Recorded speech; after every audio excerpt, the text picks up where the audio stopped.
ಮನುಷ್ಯ ಏನೆಲ್ಲ ಮಾಡ್ತಾನೆ, ಏನೆಲ್ಲ ನಡ್ಕೊತಾನೆ, ಏನೆಲ್ಲ ನುಡಿತಾನೆ. ದೇವ್ರೆ ಅಂದರೆ ಏನ್ರಿ ತಪ್ಪು? ದೇವ್ರು ನಂಬಿ ಯಾರ್ಯಾರು ಕೆಟ್ಟಿದ್ದೀರ ಹೇಳ್ತೀನಿ. ಮನುಷ್ಯನ ನಂಬಿ ಕೆಟ್ಟಿರೋದಂತೂ ಸತ್ಯ. ಅವನಿಗೆ ದುಡ್ಡು ಕೊಟ್ಟೆ, ಇವನಿಗೆ ದುಡ್ಡು ಕೊಟ್ಟೆ, ಅವ್ನು ಕೊಡಲಿಲ್ಲ, ಇವನು ಕೊಡಲಿಲ್ಲ, ಮನೆ ಹಾಳ, ಹಿಂಗೆಲ್ಲ ಮಾತಾಡ್ತೀರಾ.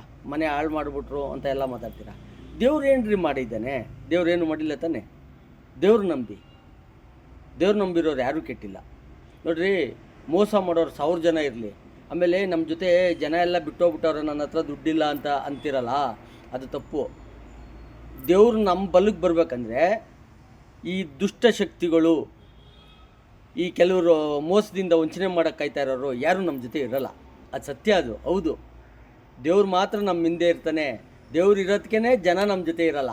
ಇದನ್ನು ಅರ್ಥ ಮಾಡ್ಕೊಳ್ರಿ. ಅದು ಬಿಟ್ಬಿಟ್ಟು ನಾನು ಸೋತ್ಬಿಟ್ಟೆ, ನನ್ನ ಹತ್ರ ಹಣ ಇಲ್ಲದೆ ಇರೋವಾಗ ಜನ ಒಬ್ಬರೂ ಇಲ್ಲ, ಹಣ ಇದ್ದಾಗ ಎಲ್ಲರೂ ಇದ್ದರು ಅಂತ ತಿಳ್ಕೊತೀರಾ.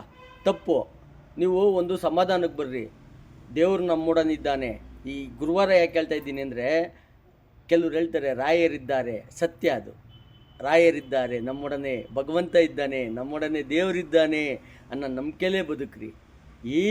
ಯಾರು ಏನು ಮಾಡೋಕ್ಕಾಗಲ್ಲ ರೀ. ಕಡೆಗೆ ಏನ್ರಿ ತಗೊಂಡೋಗ್ತಾರವರು? ಜೀವ ಒಂದು ತಗೊಂಡ್ಬಿಡ್ತಾರ ನಮ್ಮದು. ಎಲ್ಲ ತಗೊಂಡಾದ್ಮೇಲೆ ಇನ್ನೇನು ತಗೊಂತಾರೆ ಹೇಳು? ಜೀವ ತಗೊಂಡ್ಬಿಡ್ತಾರ ಅಷ್ಟೇ ತಾನೇ. ಅದ್ರ ಮೇಲೆ ಏನು ಎಕ್ಸ್ಟ್ರಾ ತಗೊಳಕ್ಕಾಗಲ್ಲ ಅಲ್ವಾ?